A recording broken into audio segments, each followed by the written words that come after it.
We're now live.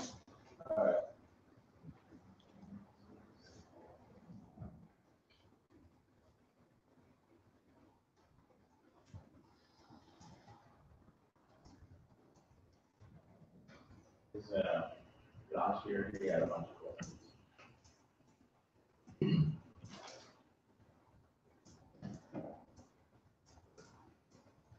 No. Are you gonna call him from the hangout? I invited him too, and I don't think Josh Smith is going to join us. Oh, he had something happening. Oh, I didn't realize. Yeah.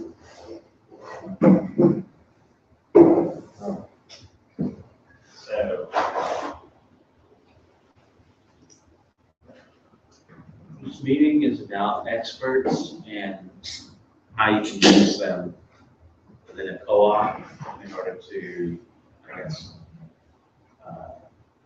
guess, help you manage your corporation, your individual corporation, if you need to. I know some of you have questions about that.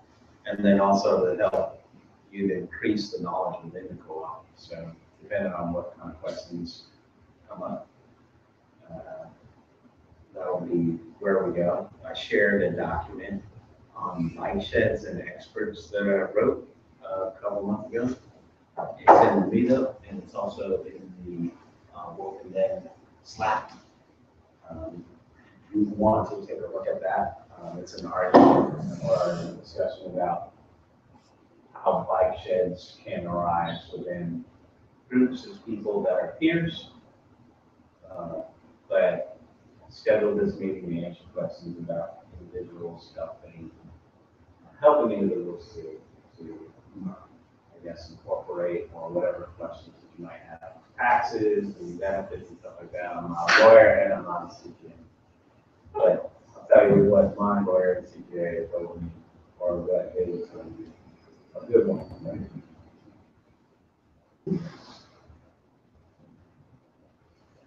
I don't know, we can start off with questions. We can talk about experts. What do you guys think about as far as experts? You guys know what a bike shed is?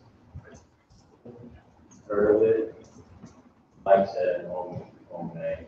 Bike shed all day. Right. Talk about it within software a lot. But I'd rather go down the question side because everyone asks me all the time, what's the best way and everything like that. So the reason why that's kind of related to experts is like, why would you ask me instead of asking an attorney? Oh, because it's going to cost you money, right? It might cost you money. And there's this other person that you don't necessarily know. They might tell you something that's not good, right? And same thing with the CPA. Why do you even need a CPA? Why would you even need an attorney? These are good questions to ask. People struggle with them all the time. If you go search online, people will say you can incorporate yourself. So why do you need one? You can do your own taxes, so why do you need a CPA? And everything like that. And then it comes down to why would you listen to an expert or why would you pay for advice?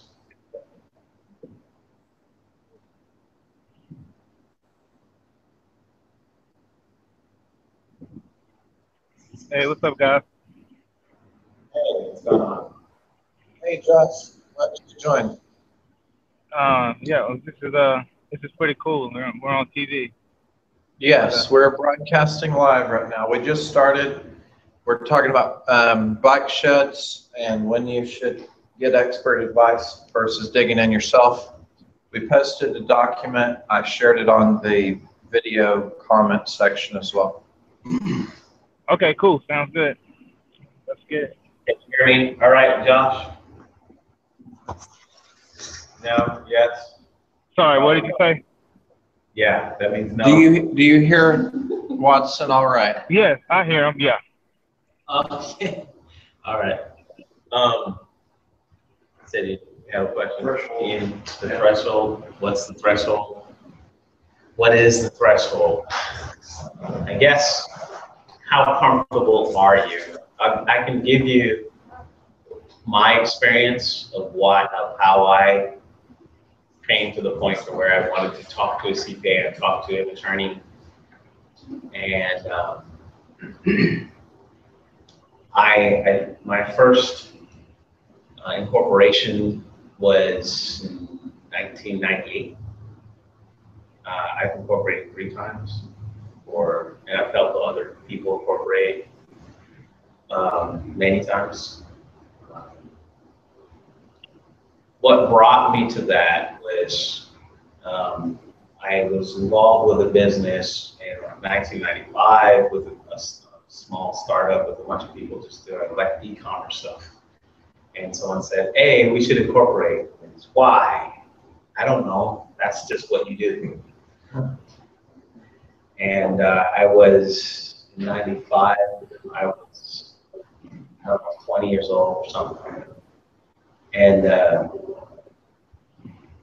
it comes down to, it's this mystical thing of why would you do it? And people just say, hey, go do it. And you go talk to an attorney. And one thing that you should know is a lot of attorneys don't know why, other than they know that you can be sued in some sense. It's the same thing of how you all go to school. We all go to school and you learn about computer science or whatever, and then you forget about that portion that you don't ever use. Attorneys do the same thing. They're not in it every day. They won't remember it. So you want to talk to one that knows about incorporation and everything like that, and how you're exposed. Now you can go and read about it. So there's a couple of books that you can read about, or that you can read. Texas, Incorporating in Texas is one. That's the first one I read in 98 about doing it here. And it's different in every state. Why is it different? Well, different states have different rules about operating as a foreign entity and things like that. They have different laws about taxes, which is important, and that's where the CPA comes in, everything like that.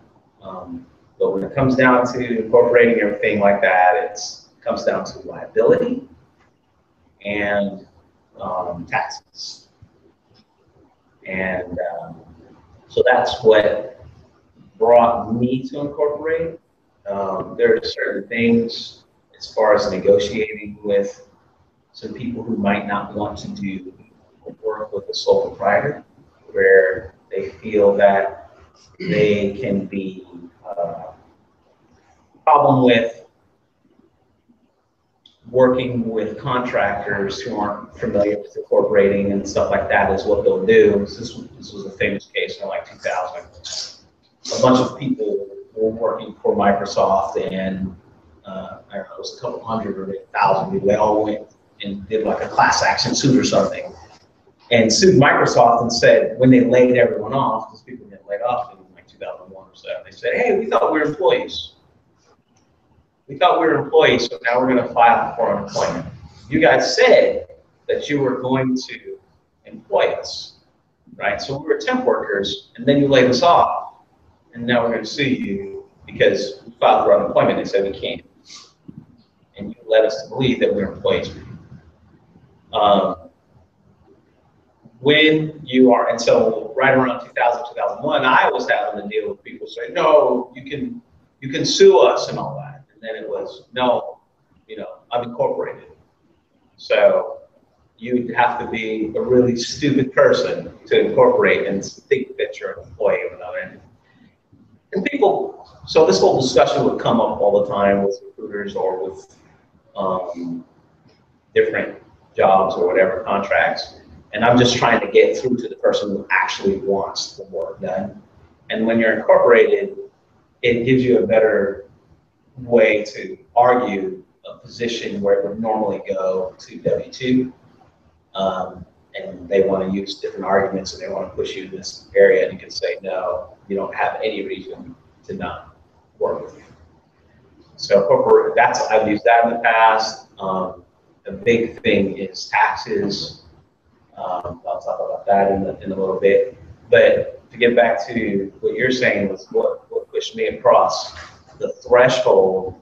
I think it was, I looked at the price of incorporating and I saw, hey, it's $800, or, you know, I think I incorporated in Florida when I was living in Florida.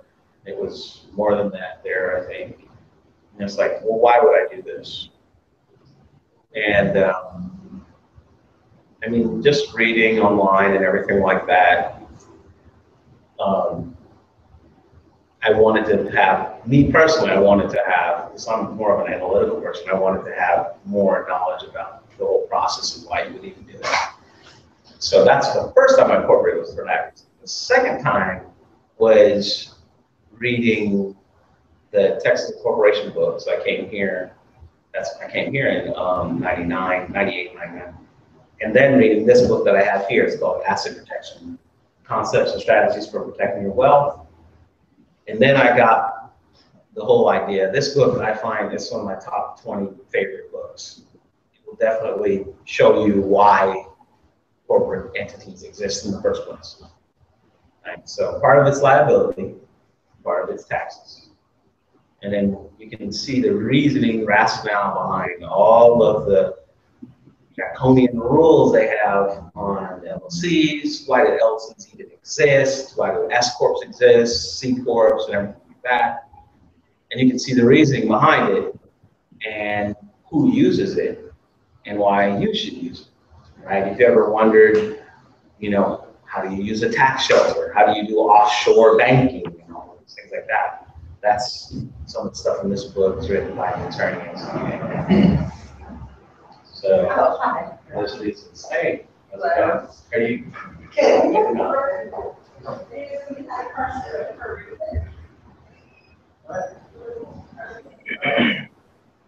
Yeah. So. Oh man. What's the name of the book that you said that has all that information? Asset Protection, and it's by Jay Atkinson and Christopher Reiser. Yeah, this is going to do a meetup though. Okay, cool. Thanks. Are you here for the meetup, or are you for? No. Okay. No. So tonight y'all are doing a co-op meetup. Yeah, the first Wednesday of the month. I think it was Thursday when Emily was here. But Okay, and then what kind of co-op is it? software co-op is what we run, and right now we're talking about using expert advice to help you run your cooperative better. Interesting. CPAs, attorneys, whatever advice you need, and when you would need to use it. Wow. I am an attorney. That's what I do. All right, so we can. If you want to join us, Questions. If you have questions. I do risk management and liability. I do liability. That's what I do. I do liability and risk management. Oh, it's true. Talk about it. And ambulance chasers. I do both sides, so I can. That's great. I don't know if I'm staying. I did stop by to see if I could find my keys though, because I'm pretty sure I left my patchwork key here. It's kind of a bummer. So you guys had questions about the. I did feel something bad about me. You missed it, yeah. I'm just hiding my glass. You can watch it later though, because we're recording. Oh, okay, great. I'll be sure to catch that.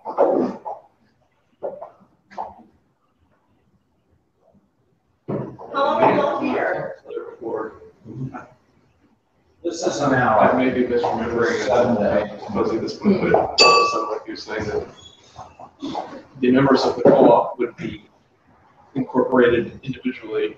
And I don't know how that works as far as is the co-op any sort of incorporated thing, or is it just the individuals that are self-incorporated? A co-op can incorporate. Yeah, incorporated.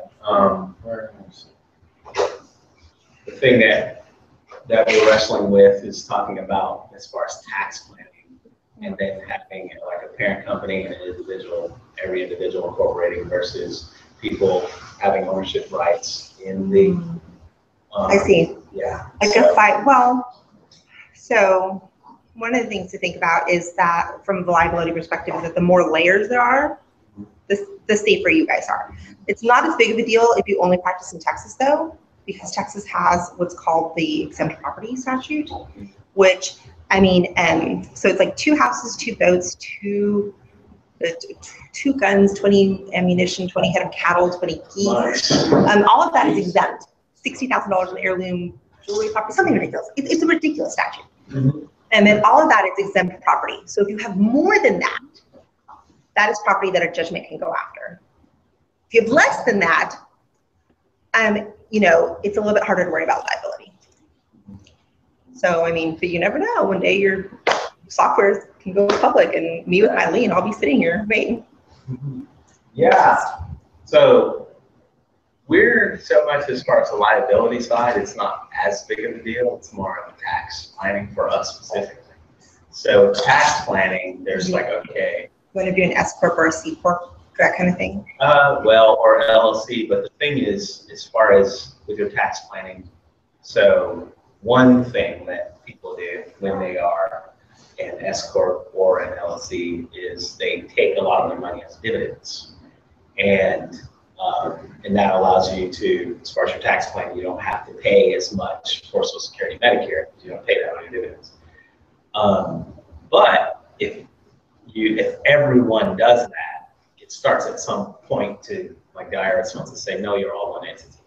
And so with our attorney, they're like trying to plan it to where it's, our tax attorney, he's trying to plan it to where it's like, okay, it's sane at a certain level, but then, all right, we're going to have to make everybody part owners and all that. And we also want to have people that have property rights in the co-op and everything like that. So that means is it traditional co-op in that it pays out like a co-op to the members?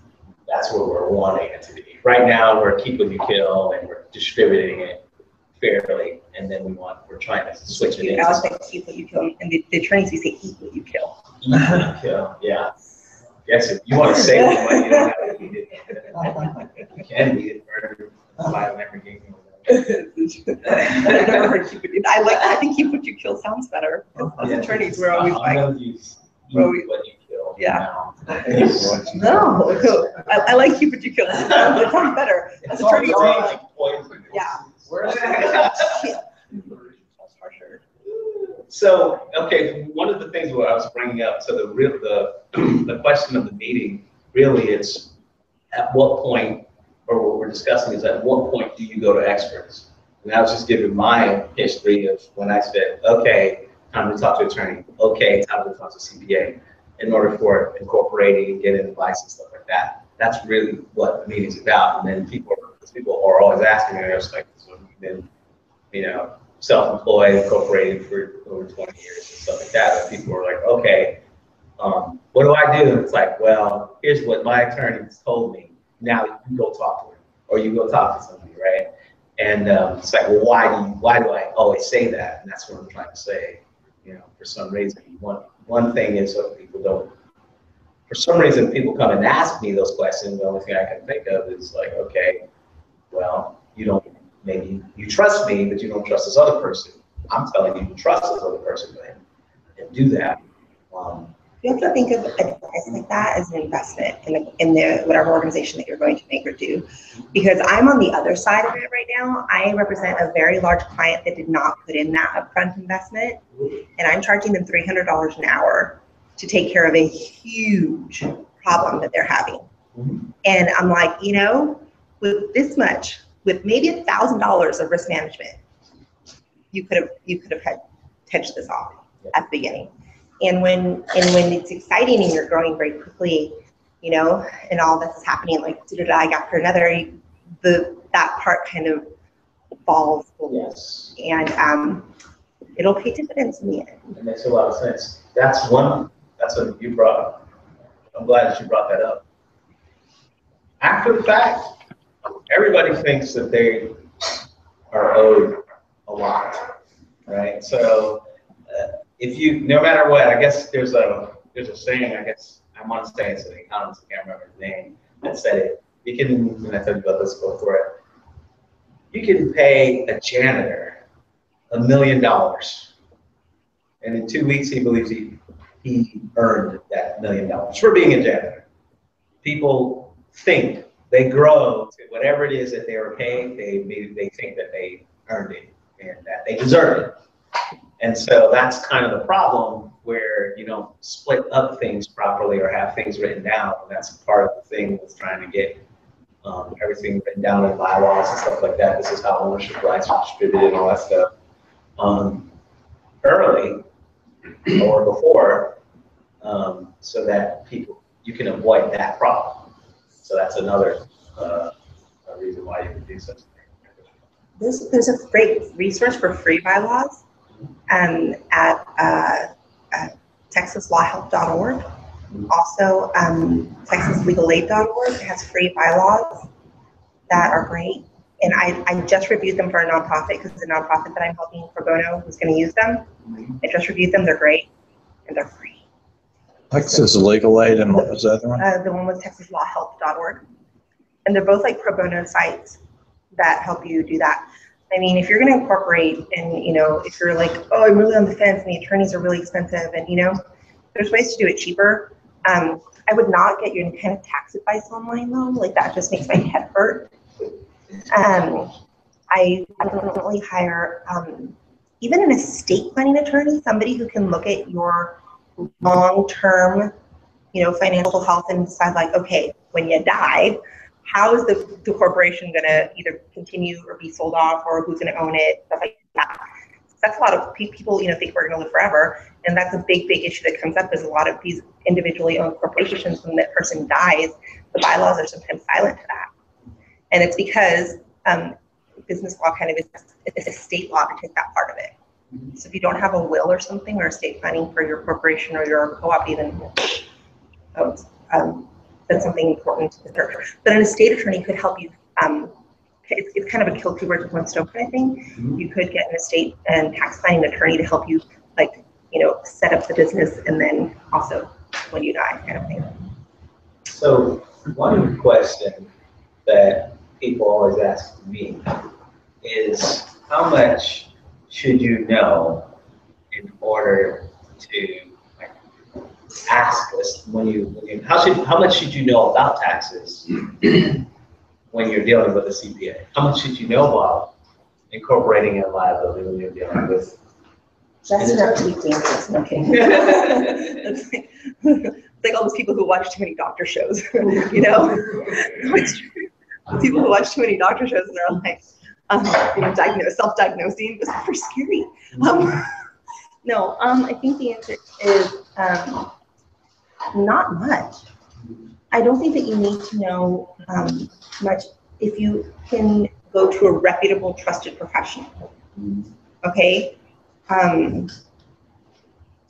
Is any attorney, like any insurance agent, like any, you know, anybody else who's trying to sell you a product, are they going to try to sell you the biggest product? The answer is yes. You know, and so you're like, oh, how much do I want to do? How much do I need to know to protect myself? And I think that you can go to any attorney and kind of get their like answer, like kind of get like the big overview. Most attorneys do that for free, an initial consultation. You know, and then it's not a bad idea to take that initial consultation and take it to another attorney and take that one back to the other attorney. You know, be like, look, X attorney is offering me this, Y attorney is offering me this.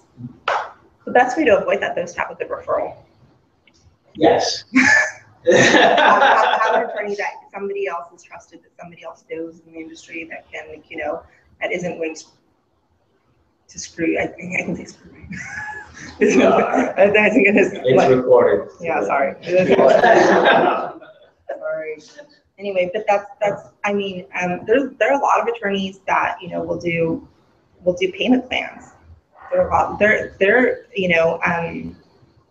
I have a really good friend who used to work for Univision, so she does like entertainment law, and she's really big on like access to a lot of these platforms, and so she's happy to take a payment plan, and she does sliding scale, and you know, so there are people out there. Credit in the movie. Yeah. There's one of my friends who parents just started a business where he sets up his your entire company. He'll set it up legally and do everything for you, and you pay him nothing. You give him an ownership interest in the company. And I'd never heard of that. That was something new. I was talking to her dad the other day, and I was like, oh. You know, there are a lot of ways to, you know, to set this up without breaking the bank. And I think that one of the first things is to get a good referral. And maybe that's what you are. That's, you know, if you're a strong referral source and you have somebody that can work in the industry, knows what people are talking about, and is fair, that goes a long way.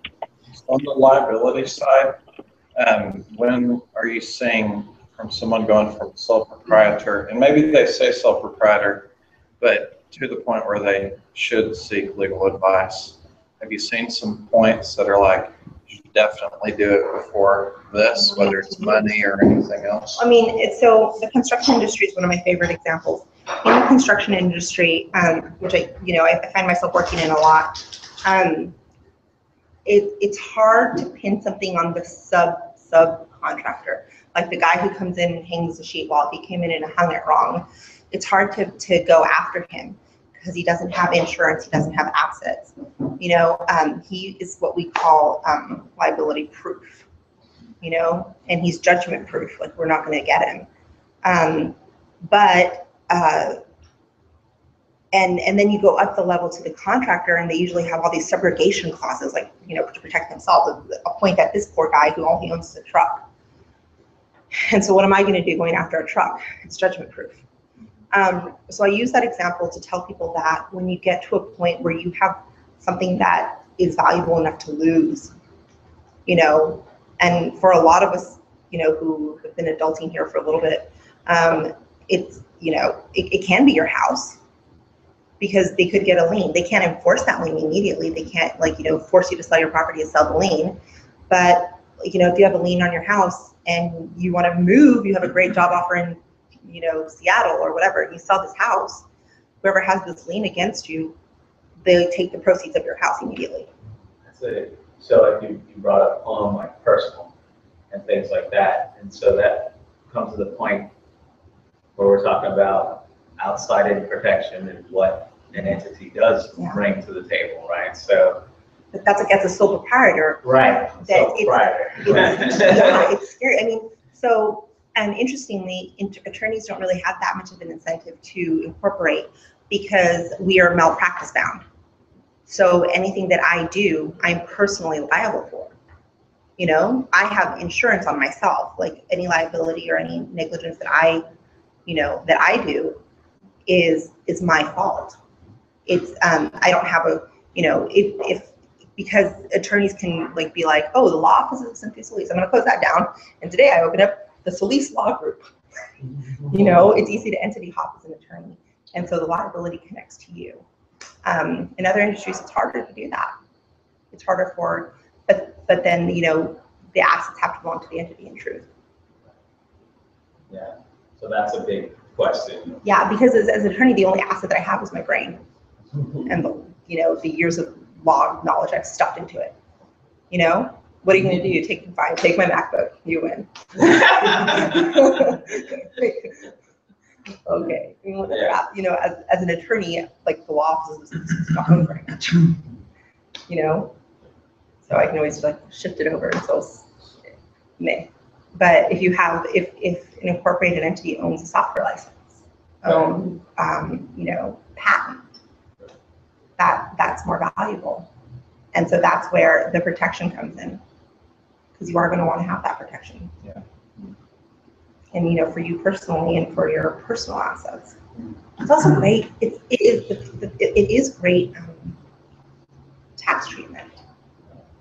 You know, that's a big, huge deal.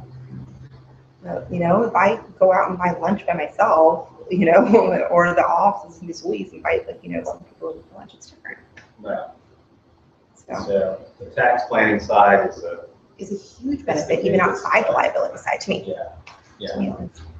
So our attorney is a trust attorney and a tax attorney. He's a CPA and attorney, and I've worked with him since like 1998. So a lot of discussions with him and things like that about how to do stuff, and a lot of things from just my own reading and talking with him.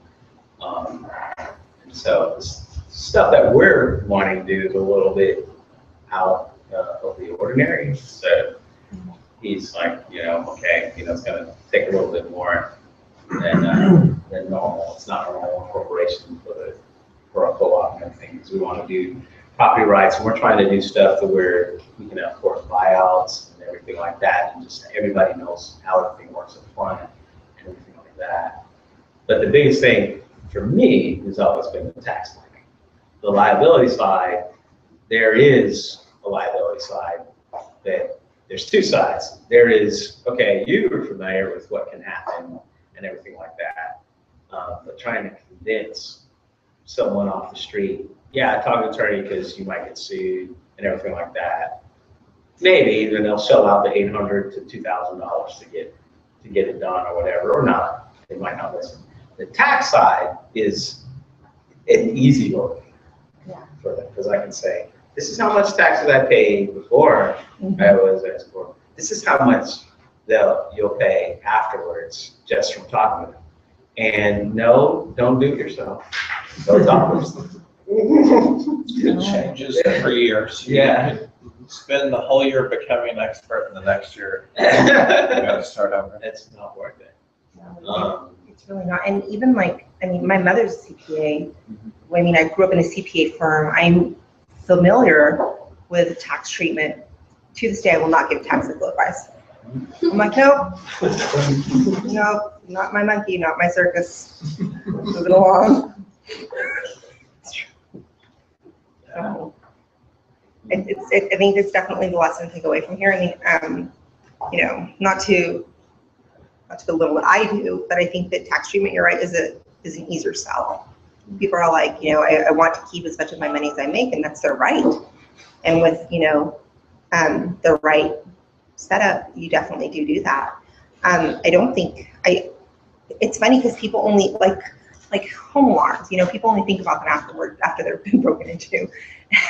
And you know, and liability, you know, people, you know, if there's a close call or something, people might think about it, but it is important to think about up front.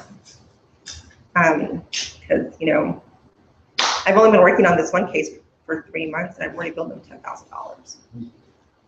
And I mean, I've explained to them, I'm like, this is going to cost you millions.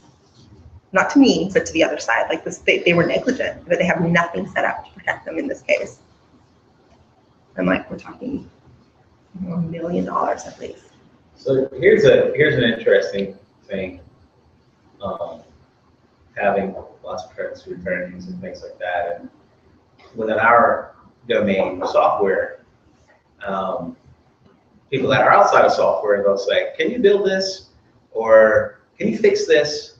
And they kind of think, when they're from the outside, they think of our domain, they think that you can do all programming languages, everything to do with the computer, everything to do with hardware, right? And stuff like that. On the phone. Can you Damn computer nerds. I mean, isn't that what y'all do? Right. And so with us, I'm saying it's the same thing with attorneys. Yeah. So if you go and talk with them and say, oh, okay, I want someone to go to court. Oh, you want a litigator? Well, this person's not a litigator, right? And or this person deals with. I'm actually a health professional. Whatever it is. What do you want? I just want to, I'm Yeah, so I can't help you. Yeah.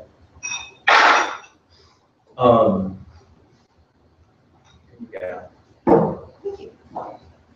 So historically, what I've come up against is there's incorporating and everything like that. And you get the CPA, you got the attorney, and then the attorney's like, okay, I'm gonna write these bylaws for you, whether it be LLC or S corp, whatever.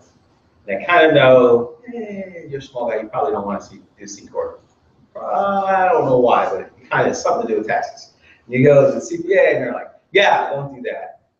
You want to do this S corp because of taxes, right? And so you got to go and play do a little ping pong. Like, oh, I get it. All right, now.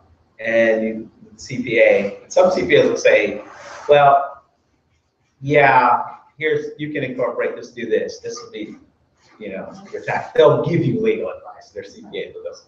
Don't worry about it. Just do it this way. And you can get the same thing from an attorney, right? Might not point you towards the CPA. It's like, oh, don't worry about it. You probably just want to be an S corp. Don't worry about it. Just here you go. And you kind of need to do both And so the earlier question I was saying, how much do you need to know, that you have two experts, and this happens all the time in business, where you have two people who are experts in the domain, and you have to try to manage what it is that they're telling you, because they might, either they won't tell you the same thing, or you need to make some decisions on your own. And they'll both say, well, it's up to you I think that's, to make the decision. so I think that happens a lot. You're right, and you're right. CPAs and attorneys, like, incorporating type of attorneys. The other, or even a contract attorney, like a contract review attorney.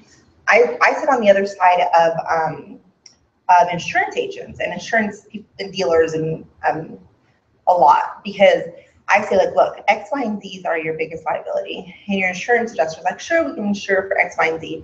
But I mean, I have a list that's 20 pages long of other liabilities, but I'm telling you, statistically, X, Y, and Z, get a good umbrella and you'll be okay. The insurance adjuster on the other side wants to sell you as much insurance as possible. And I'm coming up, and I do pro bono for a nonprofit, and I'm coming up with this problem right now. And the insurance adjuster said something, and this idea caught like wildfire. And it's everywhere right now in the industry that I'm assisting with. And I'm like, hello, this is a bad idea. This is a really bad idea. They're talking about like closing services because of this liability that to me is non-existent. The best thing that I can do is, as an attorney, point them to the law. And I don't usually do this for clients. Like, I pulled out like the case law, and I brought out the words, and I showed them the statutes, and I was like, because I really felt it important to convince them of my side. I try not to do that as an attorney. As an attorney, I usually say, here's the information. This is the information you need to make a decision. But I think when something like this big happens, or an advisor of yours is going to see you make a grave mistake like this, I think that any good attorney will go out of their way to make sure that you are overly informed. So if you have a great referral, then hopefully find someone like that. But if you're coming in and you don't know who you're going to talk to, then how much information should you know before you go talk to the attorney, so that okay, you're just telling me go read this, but is this a big deal or not? So right. Yeah, no, you're starting a business, and you need to know, how much do I need to know for liability? How much do I need to know for taxes before I go talk to the experts? So they go read this law book, and I'm like, okay, nobody reads, so how much do they need to do? That's a great question. I'm not sure there's an answer. I think that the first step is to have a good referral and kind of know and have other people in your industry trust whoever it is that you're going with, somebody who has been in the industry for a while. The other thing is to trust but verify. Get your information, but don't be. We live in the age of the internet. You can find out a lot of really great and fascinating, interesting information, and also to kind of trust yourself. Like, if it doesn't pass the smell test, it may not, be the best for you. I've kind of found that with clients, where I have to tell them, I'm like, look, this is hard to conceptualize. I want you to see it this way.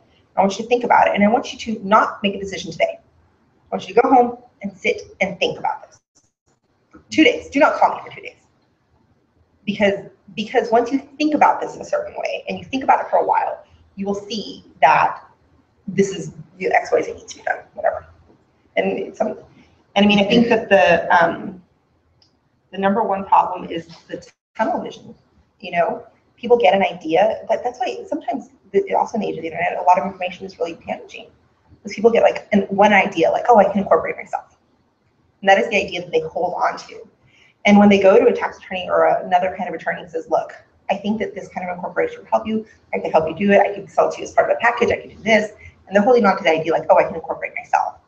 And it's going to be harder in the long run, to get away from the advice of the attorney, to do it yourself, to, see if these bylaws fit, to see if there's something else that you forgot to plan your death, not planning your death. If you're death, like, what's going to happen? So tunnel vision is one of the things that also you want to be Right. you want to step away from. If you're able to, have a good referral, kind of trust your gut, but understand that you can get lost in an idea. I think that the amount of information you'll need is not that much.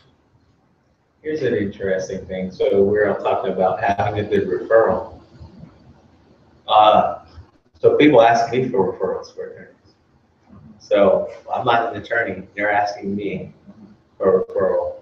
So what does it mean to give a referral? Like, so am I an expert of saying this attorney for this business for me? It seems weird to Well, me. I can say this has worked for me in the past. This has worked for me in the past, but now I'm the person that says, work with you on insurance stuff. I think That that seems weird. it may seem weird to you, but I think that just like I, like I tried, you'd be like, Hydro Flask. I don't know if you guys have ever heard about Hydro Flask. It's the best damn water bottle ever. I've tried a lot of sippy cups and a lot of water bottles, but I think everyone should own a freaking Hydro Flask. They're awesome. I left a Hydro Flask full of ice in my car overnight. It is 1,000,000 degrees in Austin, okay? And it was still ice in the morning. Okay, right? Good. Okay, do I own any stock in Hydro? No, I wish I did. But I have personal experience. This is a very good water bottle. And so I can tell you, from my point of view, this is a damn good water bottle. Go out and try it. I think that, most attorneys will also offer an initial consultation for free. And there's something to be said, like people have to click with their attorney.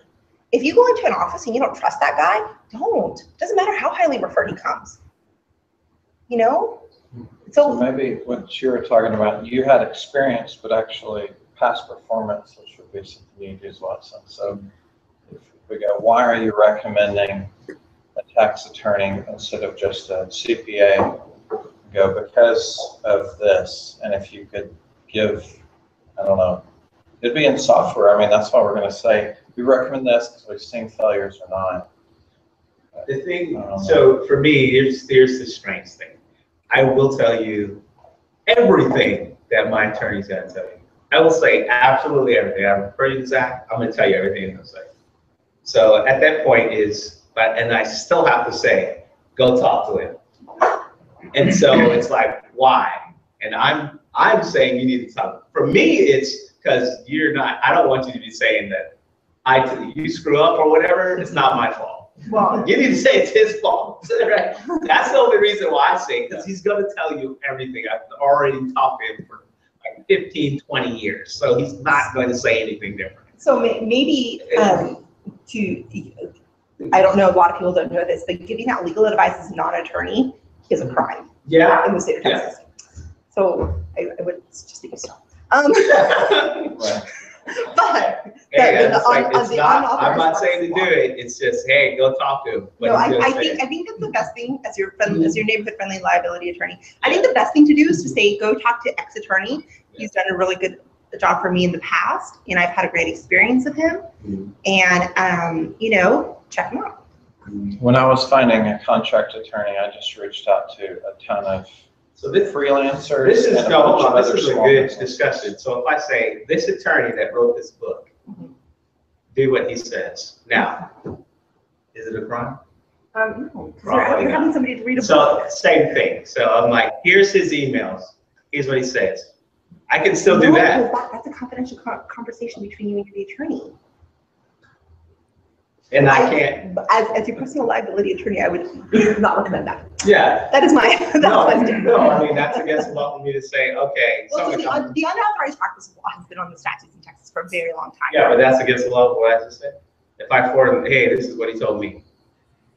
That's a good question. I'm not a criminal attorney, but I would venture to guess that if somebody got their ass, like, if you became a pain in somebody's ass enough, that kind of, I mean, I've seen a paralegal prosecuted for passing on legal advice that her attorney has said, and that's because it was a family case, and the other parent and the family divorce issue just got her panties in a wad and went to the DA. I can imagine it being on where they go, that legal advice was based on context. You took it out of context, which makes it a different legal advice Yeah. or something. Yeah. I don't know. Right, Yeah. and so especially these things where, like, you know, why can't you just copy my will? I mean, it's just a written piece of paper, Right. copy it all down. And that's because my situation is very different from everybody else's. Like, you know, But that's not illegal. huh? But that's not illegal, right? Well, no, because it's my will, I'm an attorney. No, I mean, like, if you were to say, here's my will, copy it. If you want to, I'm not telling you to. I don't know. I'm not a That's what I criminal mean. attorney. That's what we're talking about here. It's like, so you're not a criminal attorney, so you can't say that's That is illegal and all illegal that. or not. That's what we're talking about. It's like, okay, at what point do we say this person is an expert? Let's talk to them. And one of the things that I've run into is attorneys that are like, oh, I mean, everyone thinks an attorney is, I know all of it. And it's like, no. It's like, here's criminal law, and you can go talk about that. Here is talking about, But see, what it says the corporate contracts like that. attorney, that's a very important person to have. Right. I think Okay. is somebody who reviews your contracts. Right. And that's not anything to taxes. And that's not litigation. Right. Right. And that's So not litigation. I'm a liability risk assessment litigator. Like I take cases to court and I do, you know, either first or third party personal injury. Right. So I am the attorney who sues you. I'm also the attorney. I do have cases where I defend people, and then I do risk management for organizations. So that is what I do. And then I think that other, like there are attorneys that, you know, only do contract review, which I feel like is really, really important because, you know, especially in Texas, that has the contract, it's called Four Corners contract law, which means that anything, you can basically write anything you want on this piece of paper. So Four Corners contract law is very, very strong, where it's not as strong in other states. You know, there's lots of other laws that come into it, but Four Corners contract law is very strong. So here in Texas, it's important. It's particularly important to have your contract review. That's actually a good thing. We got to remember that. Because we have pieces that, yeah, that's a very good one. What, that the contract law is stronger in Texas? Oh, yeah, no, just remembering that, because when people go, doesn't really mean this, but yeah, it means what it says on the paper. Well, I mean, there are some exceptions, you know, but as long as you have a no oral modification clause, and most contracts do, I mean, it's basically what's on the page. I found great software. I guess I was sent one by my marketing woman, and she, like, it's called like Democracy or something, and it was like really interesting contract software that she sent me. There was like the you know, the paragraph, and we could make comments on the side about, like, you know, I had never seen this as an attorney, and, you know, I'm like, this is fabulous. This is a genius idea. And it keeps, like, all the updates and everything. Yeah. I had never seen that. I think it's great. Like, I'm going to start supporting Thomas. Yeah, we use some of those. I'm just kind of going back to the, you know, the different particular domains and the subdomains and everything. In a very different domain, but in a related situation, I basically had a root canal go south, and the dentist said, well, you should probably talk to the oral surgeon. I went and talked to the oral surgeon. He said, oh man, you need an implant. And I get a call from the dentist the next day. He's like, whoa, whoa, whoa, whoa, whoa, whoa, whoa. You probably don't need that. And it was the dentist, you know, the oral surgeon's like, man, you gotta get, this is the only way you're gonna be happy to do it. And I ended up just getting distracted, and it was fine because, you know, it's like way over here, and it doesn't matter. But, you know, I think it's important to remember that the people are gonna wanna do what they think is fun. So they're gonna say, don't worry about that other guy because this is what you wanna do because it's the thing that I'm excited about. Or want to get that makes experience you more in. money. No, not experience. Yeah. Both of them. They get experience, past performance, so they say, I did this before, so that they can say and build more for it later and say, I did this, or so they can get more money, like what you're saying. Or there's certainly things that are more profitable to me than others. I mean, being an ambulance chaser is very profitable. Mhm. So when you come to me with your third-party injury case, I'm almost always going to take it.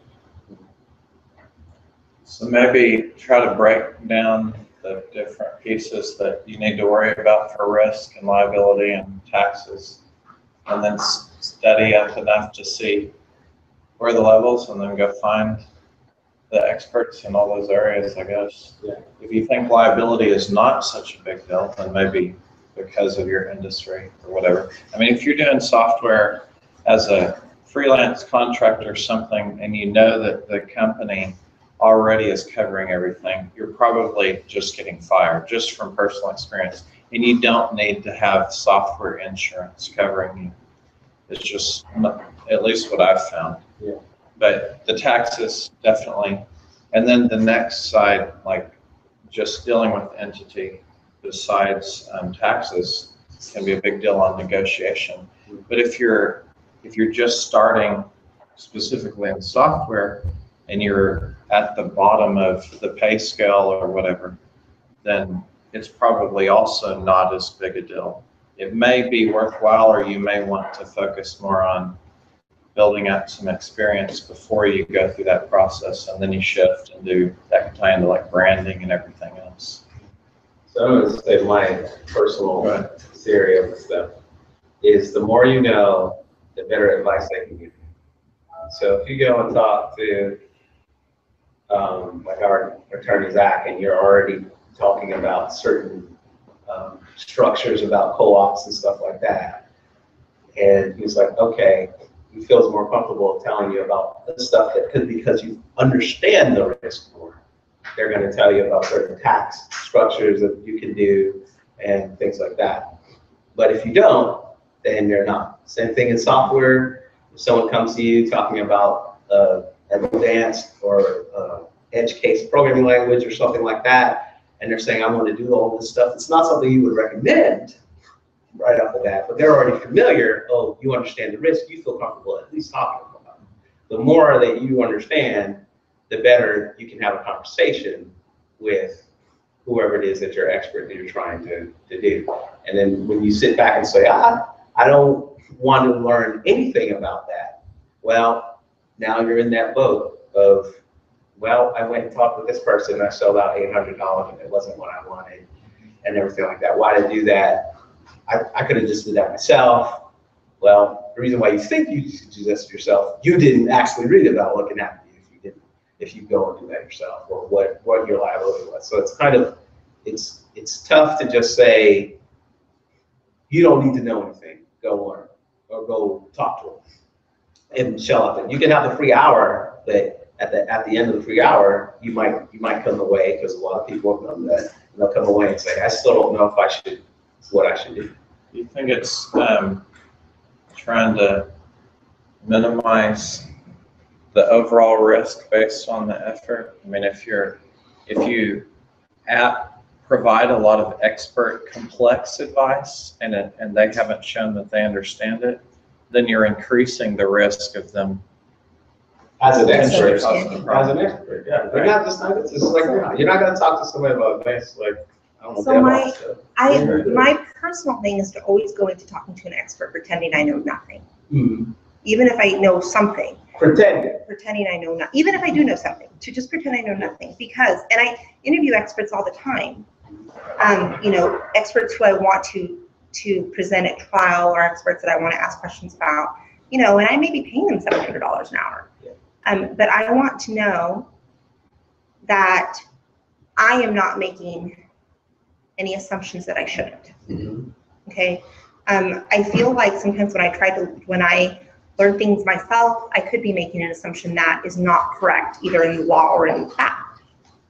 So I try to make I try to assume very little and be open to education. And I feel like if you come in to meet an attorney and say like, oh, I know all of these things and I know exactly what I want, you may end up not getting what you want, what you really want in the end. I think that knowing as much as you can is not bad, but being open to education is really important. Yeah, it's definitely true. So many people don't need to really do anything advanced. So no, it's true. It's true. I think a co-op is kind of a tricky thing, because you're going to be a 501(c)(3). Are you going to, what is the end game? So a co-op is kind of tricky, and as your level of income and complexity grows, I think that the time that you have to spend with an attorney will grow too. Just the nature of the beast. But there are things that you can do. I really like the suggestion of kind of starting out, like, when you're early on, building up your brand, building up some experience, and, getting some things under your belt, because perhaps it's not worth the initial investment at the beginning. And And that's my advice as a human being, as a business owner, not necessarily as a liability attorney. But I think that as a human being and as a business attorney, I can say that, or basically as a business owner and as a human being, I can say that when you're, working really hard to be like, oh, damn, where's my next paycheck coming from? The last thing that you're kind of thinking about is going out and getting an attorney to do these things. But I think that once you have set the pace a little bit, and once you can, it's one of the very first things you need to do. Right. We're kind of at the hour here, so any more questions specifically? Another question, just kind of related to what we're talking about, not really in these domains, but just as a general approach, I found that for me, something that's fairly successful is to learn as much as I can about it. But then when I go talk to the expert, don't tell them, well, look, I've already figured out that this is all what I need to do. I just say, okay, based on all of my research, I figured out that this set of facts may be useful to you, and just try to present as much uninterpreted information as I can and let them interpret it for me.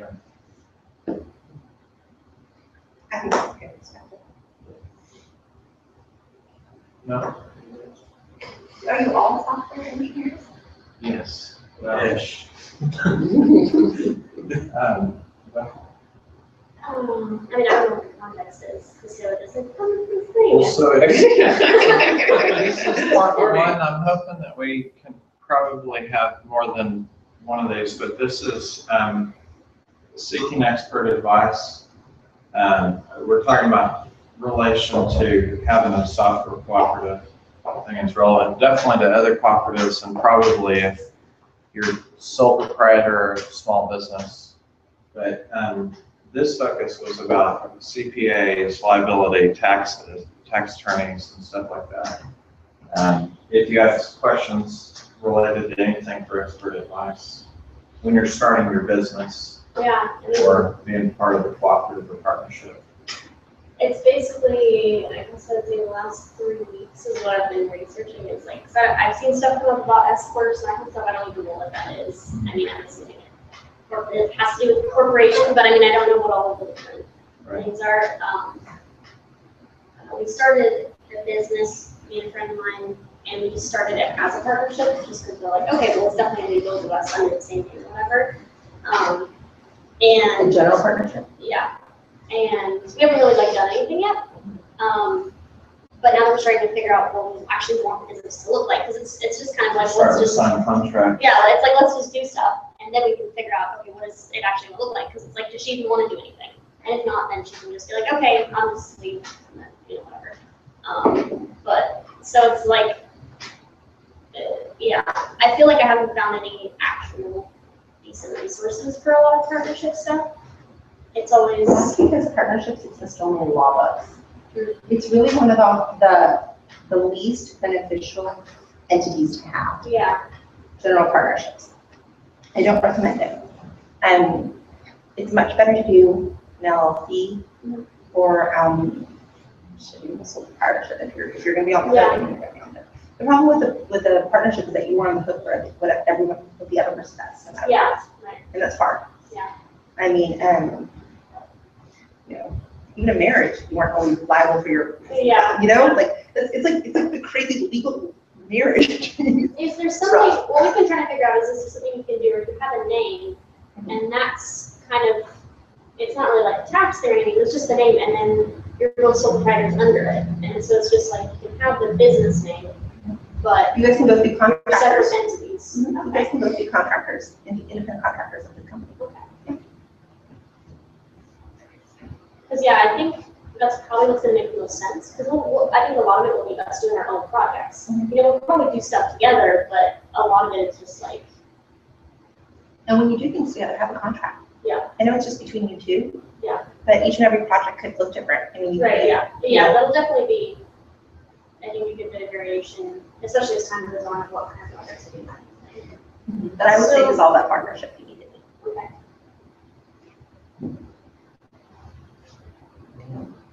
Even liability attorney knows that. Anything else? Close up. Yeah, I think that's it. Okay. Thank you guys for having me. This is a fun thing to walk into. Having instant Surprise. I feel like maybe I should read that book now. Appreciate it. No, thank you all. Thank you for trying. Thanks for having me. I'll drop those 2 links in there. I'll add the name of the book, recommended. Probably a good place to start. Go check those websites out. There's going to be information on the different corporations. If you're in Texas, go check those out. And then if you like to read, I have a nonprofit. or you have someone that will, then check that out. I have a nonprofit.